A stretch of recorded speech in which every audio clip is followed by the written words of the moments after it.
Part one confirmed what you already knew.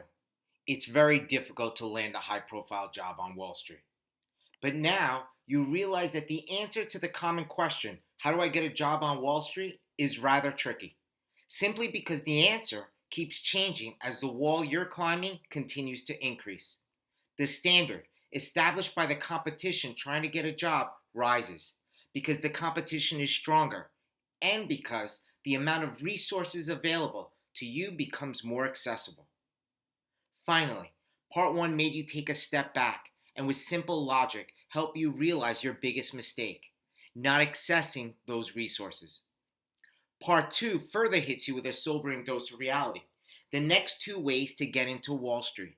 One way you can't fully control, and the other way you're at a major disadvantage. So without further ado, the second way into Wall Street is luck. Yes, luck. It comes in many forms along its spectrum. There's good luck, blind luck, dumb luck, and then there are people who put themselves in a position to get lucky.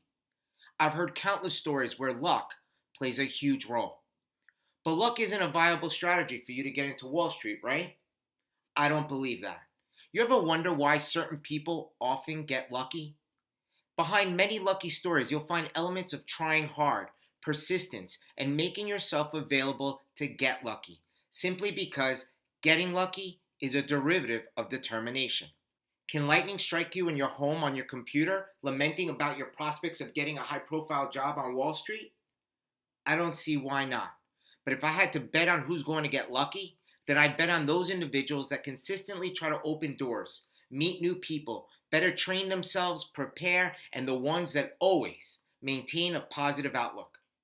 Now, luck has a flip side, and it can work against you.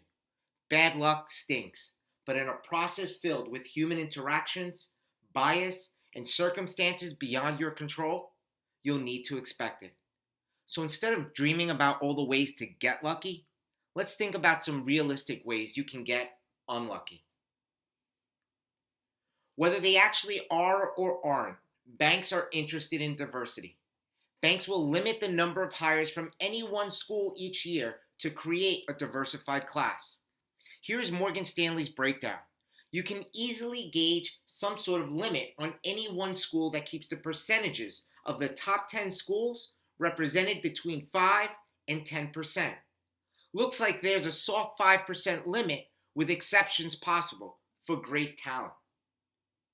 If we assume 100 total incoming analysts at a bank and a 5% cutoff for any one school, then being the 8th qualified candidate from your school is probably not going to help you, even though you would get an offer if you were at a different school.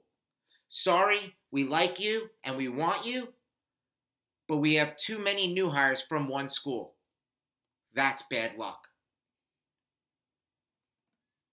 Now, if you're at a target school, it's likely that the top investment banks come to you to recruit. But to get an interview, you have to be invited.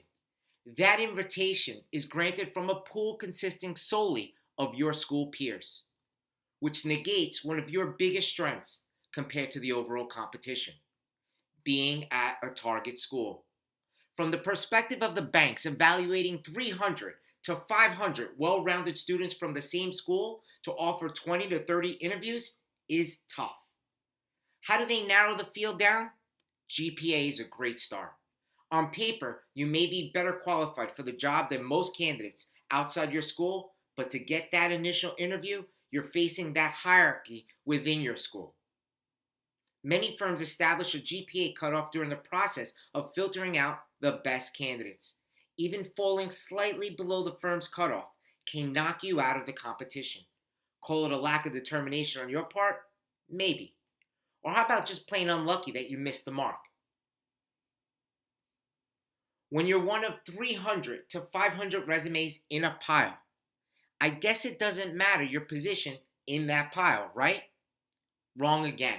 In fact, there's order bias exhibited by humans that can sway your resume to the rejection list, even if that same resume would get an interview invite at a different point in the stack. Sounds insane? It happens.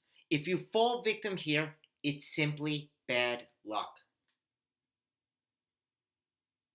Now let's assume that you get to the interview and leave the room absolutely sure you've nailed it, until a few days later you receive the rejection notice. Really? What happened?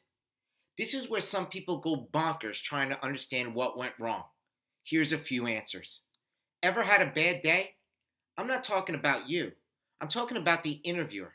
Maybe he couldn't concentrate enough to give you the attention that you needed. It happens. You can't control that. Where are you in the interview line? Again, there is order bias. Sometimes being first works for you, and sometimes it's better to be last. Good luck trying to figure out which one is right on any particular day. Did you find some common ground with your interviewer? Are you lucky enough to be sitting across the table from someone who grew up in the same neighborhood? Or played the same sport in college? Or someone in the same fraternity?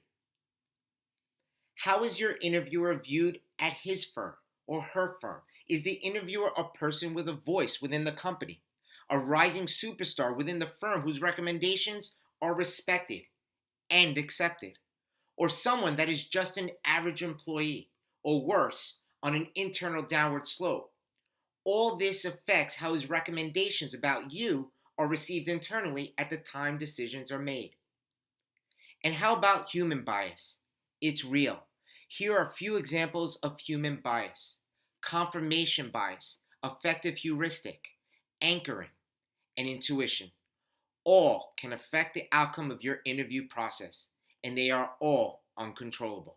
Sometimes it works for you, and sometimes against you. You get the point. There are many ways luck can derail your chances of getting that job. While technology has done a great deal for the process, at the end of the day, humans are still very much in control, and humans have biases and they make mistakes.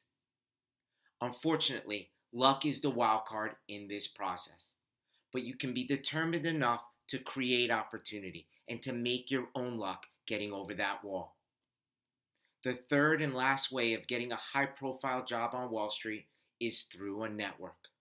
The single and most important and valuable asset you'll develop in your career is a network. And it's here where many of you are currently at a severe disadvantage. There are students, your competition, with access to a network through family or friends that will get them a seat at the Wall Street table. Fair? That's just business. And the hard truth. But it's important to know what you're up against. So how do you compete? Let's start with defining a well-functioning network. A well-functioning network is made up of people that actively help each other advance by contributing to the network with the understanding that they can also receive the benefits of such network. Ideally, a well-functioning network extends beyond primary contacts, which gives you greater reach and potential. Sounds like something you want to be a part of, right? Understand that a network is a give and take relationship. The unspoken rule of networking is nothing to give, you can't take. The paradox isn't lost on anyone. Every college student and young professional asks desperately, what can I offer? Unfortunately, at your age, you don't have much to contribute unless you change your perspective and learn the secret. There is a secret process behind effective networking that is passed down from those who know. Like most other university students, when it came to networking, I took the obvious route with the obvious thought process. It was the wrong choice. The bright side for me was that it only took me 16 years to figure out what I was doing wrong. Some people never do. The reality is, you only realize the importance of a network when you need it the most. It'll become your greatest asset when the stakes are the highest, so make sure it's strong. It should be quite clear that the easiest way into Wall Street is through a network. But regardless whether it's Wall Street or any other industry, I highly recommend investing your time and energy into learning how to become a master networker. I was you many years ago and never forgot the feeling of wanting a chance to prove myself beyond my resume. I was at Wharton, which helped, but I had an average GPA. My internships had the right name, but I worked in the wrong department. I had no network, but I was determined, and luck finally struck me. I can't even imagine doing it all over again. With the competition stronger and the standard rising every year, I get anxious even thinking about it. One last time. The only three ways to get a job on Wall Street are determination, luck, and through a network. The network route is the easiest path, but if you're still watching this video, you probably don't have a strong enough network to land you that job. You're in a race, up against very tough competition from the best schools with top grades, solid internships, and an embedded network superseding yours. And if you're not at a target school, you're an underdog, a 200 to 1 underdog. But what's working in your favor is that technology and the available resources is evening the playing field. So start using that determination you claim you have and start making up ground. Get the professional training and advice you need. Work hard, network correctly, and create your own luck. It's hardly a question of whether you can, it's mainly a question of whether you will. Now I know you're anxious, but let me tell you something else. So are the banks. Part 3 reveals the quiet crisis facing the Wall Street banks today, outlines their shocking response, and more importantly, it explains how to use this insight to better position yourself to get over that wall.